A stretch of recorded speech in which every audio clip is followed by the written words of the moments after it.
Okay, good. So yeah, the high tech is always as smooth as we expected. So let's go back to the motivating example. So here's an example from the Sketch benchmark. So this is a program Sketch aiming at generating a GCD function. It takes an arbitrarily long array of integers and generates a GCD. So this is not a fully completed program. There are some missing pieces. Here you have some unknown synthesis holes. Basically, you can choose between multiple choices, and the synthesizer is going to figure out what's the correct implementation. And this implementation will involve a library function call to a GCD, which is just a traditional GCD taking 2 arguments as input. So this entire synthesis task has just 13 lines of code. It's not a difficult synthesis task, but the synthesizer has to understand the underlying GCD function call. But maybe a bit surprisingly, if you go to Java and take a look at the authentic library implementation of GCD, it takes ridiculously 4,000 lines of code. It's just simply not impossible to handle with any modern synthesizer. It's way too large, not even close. And in many cases, if you have a lovely size implementation, it could also be the case that the source is not available, and the source code may also involve a lot of unsupported features for JSketch, which just support a subset of the features of Java. So the 13 lines of code is just like the tip of the iceberg for the entire synthesis task. So what can we do? One thing has been implemented in JSketch is that we can allow the user to provide a model of the library, and it works quite well for containers like stack. You push and pop, you will get the original stack, something like that. But this algebraic specification will not be useful for this setting because the key property about GCD is arithmetic. It's cannot be expressed using algebraic equations. So how about we write a mock implementation? You just sit down and get a mock implementation written. For example, the classical Euclidean algorithm. This is a perfect programming exercise for any undergrad student. So how about that? Well, if you take some corner cases, for example, give a negative input to the implementation, you will see the inconsistency between the mock implementation and authentic implementation in Java. So it's quite challenging for a user to carefully check the mock implementation is fully correct and consistent with the authentic library. All right, so basically we have been talking about 2 major state-of-the-art techniques. We can either build a model or mock. These techniques have been explored in the literature. It does not work for this example, and even for cases that they work for some other libraries, the common limitation is that they require manual efforts. To handle libraries, someone has to sit down and get a model and mock written.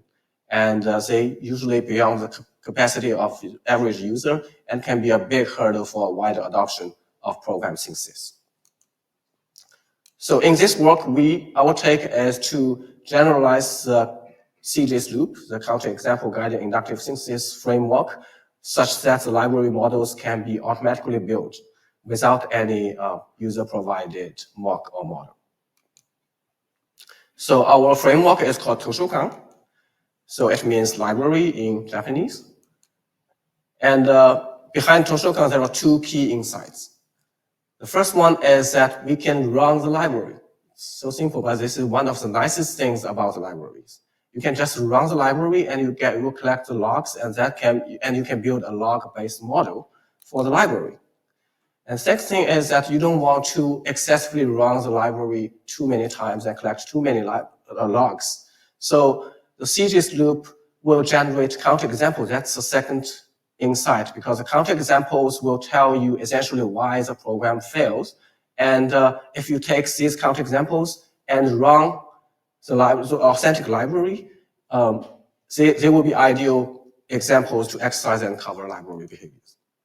So it takes the counterexamples from CJS and takes authentic library, and we can have a library logger to collect many, many input-output samples. And from these samples, we can take them as a model and drive the synthesis task. That's the basic idea behind Toshokan. So let's go back to the GCD example and see how we handle this example.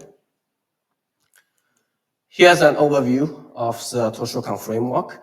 We will go through the components in more details shortly, but let's see how the example can be handled. Here we have, this is an extended CGS loop, and the gray components are adapted on new components from Toshokan. So first we have the Angelic inductive synthesizer, which is the centerpiece of the framework. At the beginning, I will talk about details, but you can imagine that at the beginning, it knows nothing about the library. It just makes a random guess what could be a possible solution.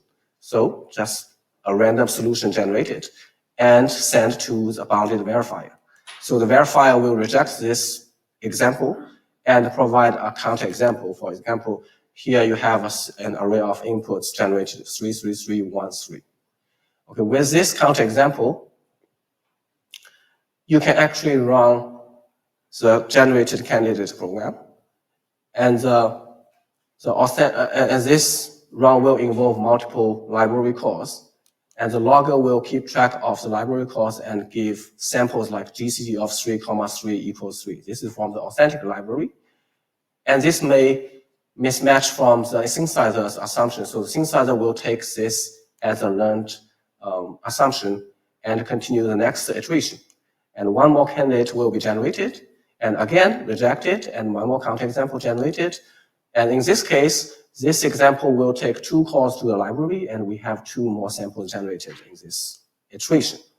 And the loop will continue, and at some point, we have collected enough number of samples, and we gain the critical mass so that the synthesizer figure out a correct solution. And the synthesis concludes with the correct solution. So that's what we do. Let's now talk about several components of this framework. Let's start with the library. So what do we assume as a library is a computable and deterministic function. So there's no randomness, no probability, no callback. It's just a pure function. And you may wonder, well, how do we handle side effects?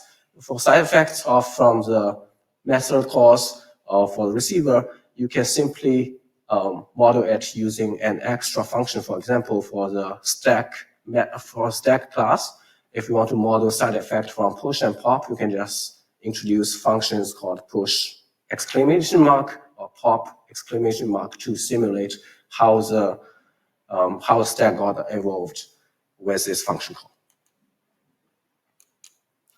Okay, so bounded verifier is another component of the framework. Remember that verification is not trivial at all, especially when we want to verify with authentic libraries. And this is not the focus of this framework. We just assume an off-the-shelf verifier available to do the verification and provide the witnesses. This is like a contract we have. And the expectation, it can be plug and play, replaced with many different verifiers. And in our implementation, in the specific case, we found that JBMC plays a role satisfactorily. And the nice thing about JBMC is that it verifies at the Java bytecode level. In other words, the entire framework does not rely on the availability of the library source code. And we also have the soundness and relative completeness results. The soundness is quite straightforward, and the relative completeness relies on the fact that both the synthesizer and the bounded verifier are enumerative. In other words, you will enumerate in a particular order of all possible solutions and always generates the minimal candidate, so you will not miss any of solutions. So it's not too hard to imagine, and you can take a look at our paper for the details. Now let's get to the centerpiece, the Angelic inductive synthesizer. So remember that in each iteration, we are going to get a bunch of concrete execution runs, the samplings, and that will help us do the Angelic inductive synthesis. The idea is that the synthesizer has to be consistent with the sampling, and beyond the behavior covered by sampling, it can be arbitrary. So the synthesizer can make Angelic guess to what the library behaves. So for example, if the collected sampling is just a single one, GCD 3, 3 equals 3. And imagine that we are going to check the assertion in the green code snippet. It's not even synthesis, but you get the idea. We will have an assertion about x plus y equals 5, and all we know is that GCD 3, 3 equals 3. So the synthesizer can easily conclude that GCD of 4, 4 equals 2, which is not true, but the Angelic synthesizer the Angelic inductive synthesizer can assume this is the case. As long as it's consistent whenever you have a call to GCD 4, 4, it will return 2. And if it's not the case, in the next iteration, the synthesizer, the verifier will give another extra counterexample to show what the actual value of GCD 4, 4 is. We have the Angelic inductive synthesizer implemented as an encoding to JSketch, and we have developed 3 encodings. For primitive types, we do direct encoding. For composite types, we have call tree encoding. And in the cases that some query functions are available, we can also do query-based encoding. So let's start from direct encoding. This is the most straightforward one. You have, for example, a bunch of GCD samples. And in this encoding, the GCD function will basically check if the input X and Y match any of the samples. If that's the case, then you will just return the sampled output. Otherwise, you can return from an uninterpreted function called GCDN. So this is an uninterpreted function sent to the JSketch and the underlying sketch implementation. The uninterpreted functions are natively supported, so all you need to do is to just say return anything from this uninterpreted function. But this is not possible when we have composite types. For example, we have an object whose internal representation is not necessarily known. How do you represent this, this value if it's involved in the sample input or output? For example, for a stack example. But the idea is that we can represent, we don't need the internal representation, we just need to keep track of the history of the calls from the beginning, the initialization of the stack, to determine what the current the state of the composite type. And the entire call tree representing the history of the stack of the method of the object can be encoded into an array, and this array representation can be used in this sample representation. So this is a general encoding, but could be very verbose and very inefficient. Imagine that you have a lot of adds and a very long history, and you have many different histories mapping to the same state. So inspired from the query methods used in the software engineering community, we observe that if the user can provide some query method, for example, in the set class, the contains can be a query method. So outside observable behavior of the set class is uniquely determined by the return value of the contains, which values are contained in this set. So if you can enumerate all values relevant to a concrete test case, you can fully cover the behavior of the set method, the set object. And we will leave all the details to the paper. So we have prototyped the Toshokan framework. As I just said, the Angelic inductive synthesizer is built on top of JSketch, which will produce concrete Java code, which can be compiled to bytecode and sent to the bounded verifier JBMC.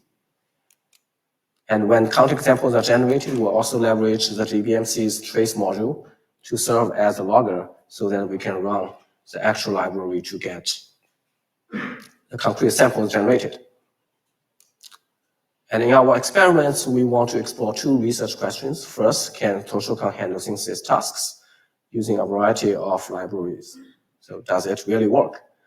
Second one, does Toshokan reduce lines of code users need to write with acceptable performance? We save the user's effort in terms of lines of code, and we will expect some performance slowdown, but does that trade-off acceptable or reasonable? So here's a summary of the experimental results. We have collected 11 benchmarks, 4 of them from Sketch CGs plus benchmarks, 3 of them adapted from JDial, and 4 of them are written by ourselves.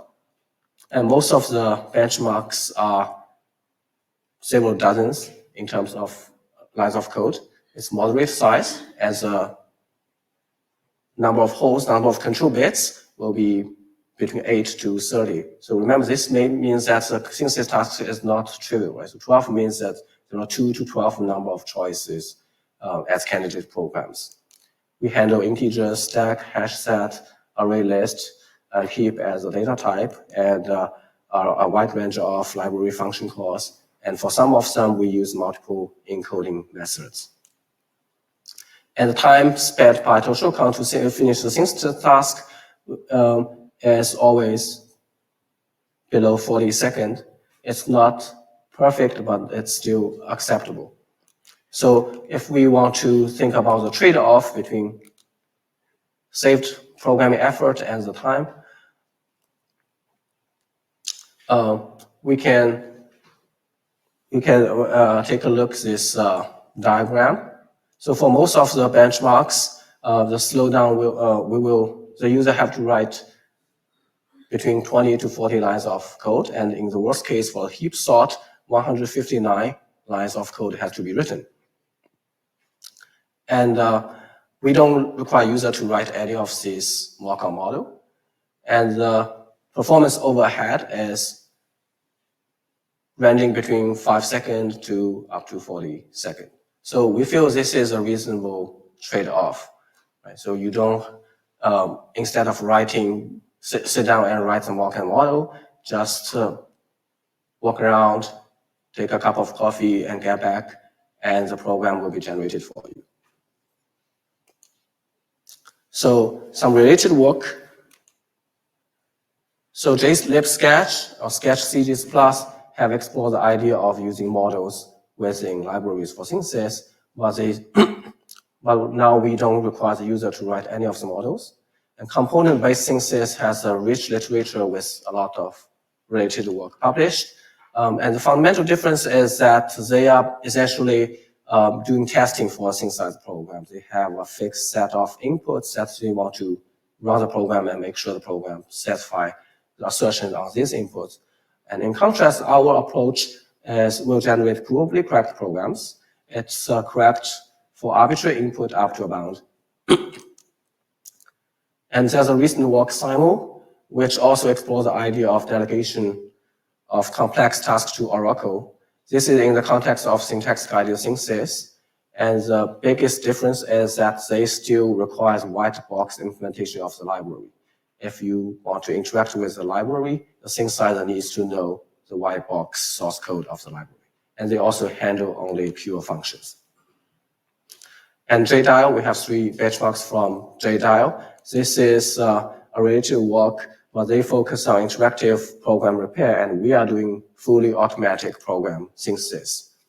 And remember that the counterexample guided inductive synthesis can guide the search, the exploration of the library behavior. And they just do some blind search of the, blind, eager search of the library behavior. So it takes excessive number of iterations, even for very simple like max function, it takes more than 90 iterations and still not succeed based on what's reported in their paper. Okay, so let me conclude with several takeaways. First, while libraries are hard to reason about, we can actually run the authentic library, and it is relatively easy and it can be used to guide program synthesis. And the counterexamples from the CGS loop can actually be used to exercise key library behaviors. So Our vision is that we hope we can do a synthesis job without writing any mock or model libraries. Just wait, take a cup of coffee, and let the synthesizer take care of the job. All right, so thank you for your attention.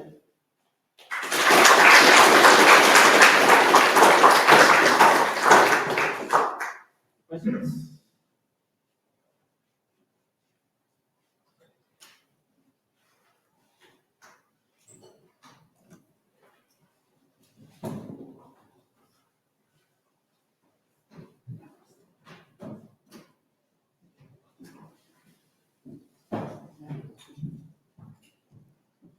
Okay, so let me start with the question.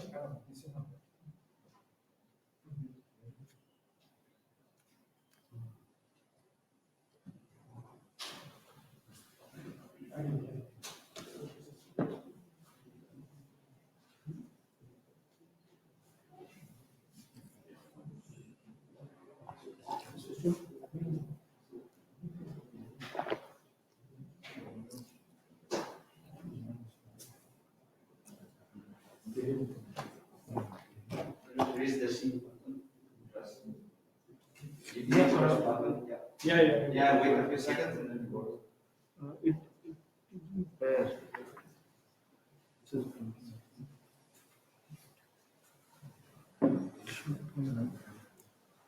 Okay, let me yell for them. So let me ask a question. So you're saying you're doing angelic synthesis, right? Which means that. Okay, so there's one more I can use. Okay. This one. Yeah, okay. Hello. Yeah. So so this is angelic synthesis, which means that you're assuming that the program that you have is correct, right? So only under that assumption would your model be correct, or am I wrong? I assume the program, I don't. So you have a program which is making calls to some unknown library functions. Now you are assuming that the program that is there, which is using these calls, is correct. Only under that assumption will your parameters for the library be correct, right? No, it's not necessarily the case. Basically, you are just generating client code. The client code can be interacting with the library in arbitrary ways. You can have library calls with missing parameters. You can have choices of multiple library calls which want to call with. Basically, you are generating arbitrary client code. The thing is that the library is a monster that you cannot handle using modern synthesizers, and we can easily run the library calls to collect the sample behavior. Okay, so your counterexamples are coming from the original program. They're not coming from the library. So whenever the assertion on the original program fails, you query the library with the respective calls and figure out what are the right values. Yeah, so when a candidate is generated and rejected, this is there will be a counterexample. The counterexample is input to the generated program. Okay, and the program will involve some function calls to libraries. So there could be two cases, right? The assumption about the library behavior is correct, but the program is just wrong. The client code is wrong. Or the client code is correct, but the synthesizer have made some wrong assumption about the library, right? So for either case, the synthesizer will learn in this situation, oh, why my previous candidate was wrong. Okay, so I made some wrong assumption about the library, or nothing's wrong with library behavior, right? The log matches my expectation. It's just something wrong about my synthesizer program, right? But either way, the synthesizer will make progress on one of the two directions. So there are two orthogonal directions that the synthesizer needs to explore with. And you do have a correctness guarantee, which says that you will always synthesize the correct parameters, the correct expressions for the parameters? Yeah, we have the soundness and relative completeness. Great. Any other questions? I have a little question about performance. In the example, I saw that basically you had like generation in the for loop, right, where you started with a question mark at all, which is, I think, an arbitrary arithmetic expression, or did you limit that like to like only values? And then when you give the library as a parameter, we saw like two possible implementations, right? what happens if you just give the call arbitrary arithmetic expressions as possibility to synthesize? I mean, I know this is taught usually. Are you talking about this example? Yes, exactly. Yes, exactly. Sorry, can you repeat? Okay, so basically we have this int I is equal to question mark. And I think it is like an arbitrary expression, right? So I was wondering so what. question mark means a constant, an unknown constant. Okay, so you can only choose constant. Yeah. Does JSketch support arbitrary expression? Well, for question mark, it has to be a constant and with a fixed range. But you can have arbitrary expressions. For example, you can have choices between expressions, and it also supports regular expressions. So you can encode, for example, all arithmetic integer expressions into a regular expression. So and then ask the synthesizer to generate that expression. So these are all possible. This is just a kind of toy example. Did you evaluate that so that you give your library function like a very arbitrary expression? And how does it perform with that? Well, you can do that, but you are just torturing the synthesizer with I know. search space. Yeah. It's all about how large the search space is and how difficult it is. So that's why we have the control bit column to indicate how large the search space is. How large did you go with options for the synthesizer? The options? Yeah, when calling the library call. Because what I was thinking is how difficult is the interplay for the synthesizer? Like, does the number of iterations go up significantly if you give it like just a few more options? Or is it like a nice scalability? It depends on what the library is. You can imagine, so it really depends on the nature of the library. This is actually what we have 11 libraries handled, but you can imagine for many libraries, the samples are just samples, and the samples from